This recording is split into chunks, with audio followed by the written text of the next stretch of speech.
I still trap, and when I traveled with my father and we were trapping, I went to Trapland one time in December, and and I was going, and I still remember it very clearly. It was warm, it was like Chinook wind, and I went out, and I just went to Skidoo alone, just to check traps, because my dad told me go check traps, and I was going, and I went through a creek, a dry creek, and I went up, and it was like it warm, and the snow like a little bit melted, and I fell off the trail, and I had a Scandic 377, and I still remember like when I was out there and I fell off, and there's a creek, it's a dry creek, but then there's water in it. It's probably about 3 feet, and it's only about 5 feet wide, and and I remember jumping off, and it's this high bank like this,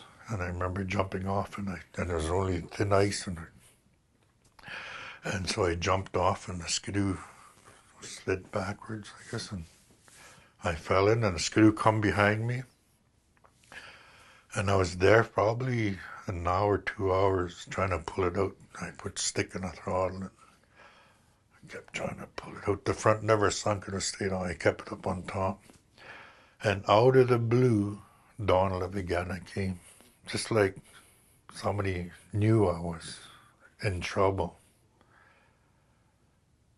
and because I was already played right out, I was trying to pull that skidoo out heavy.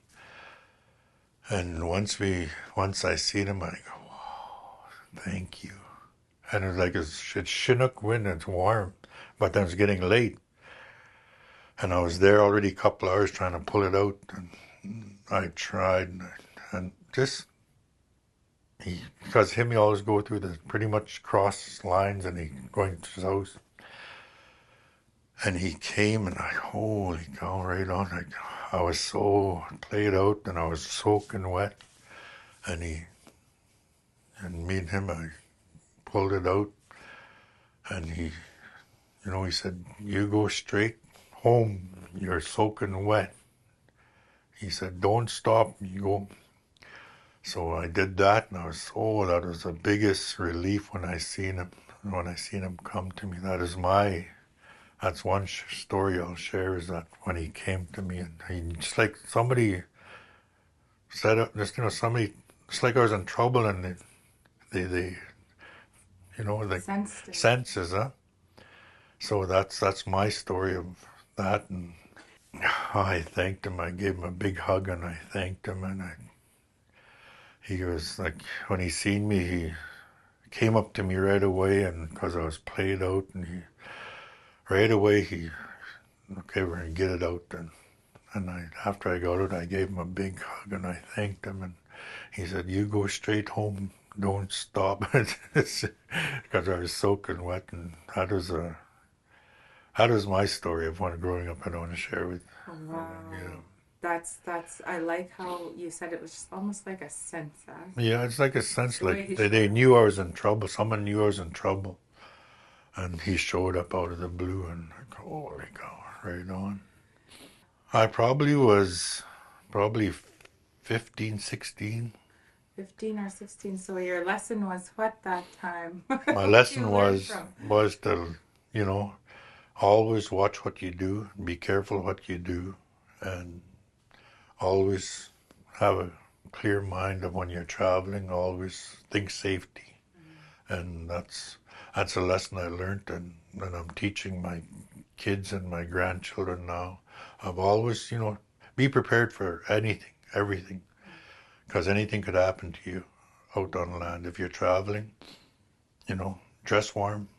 Always make sure you got matches or lighter or something if you make fire, and always be prepared for the worst. You can get stuck out there, and like nowadays there's satellite phones, there's inReaches and everything like that. But nobody's got all that. And always tell somebody where you're going. Let them know where you're going. That way, if you're not back in a certain time, then we can go out and check for you. And you always could tell people where you're going. That's what we always tell people. Tell them where you're going. That way they know if you're not back at a certain time, then they'll go out and check for you. Yeah. You always take, with your machines, you check everything over before you go. You make sure you got all your tools, the tools that you need before you go, and spare belts, stuff like that, rope, knives, all that. And I've seen a lot of stories on Facebook where they tie up their shocks, their springs, or their everything that they tie underneath their carriage, or and you see that, and that's very good. To, you know, you got to think, okay, I'm broken down. How am I going to make it home? As long as the engine can run and your track is still can turn, and if something, your shock breaks or something, then or something breaks, and you can tie it or you can fix it with rope and just to make it home. And that's even if your track is busting, you can poke holes and you could sew it with rope. Right, I've seen that done before from elders that tell stories of that when they're traveling and all that. If they can, you have to think you can fix it, then you can make it home.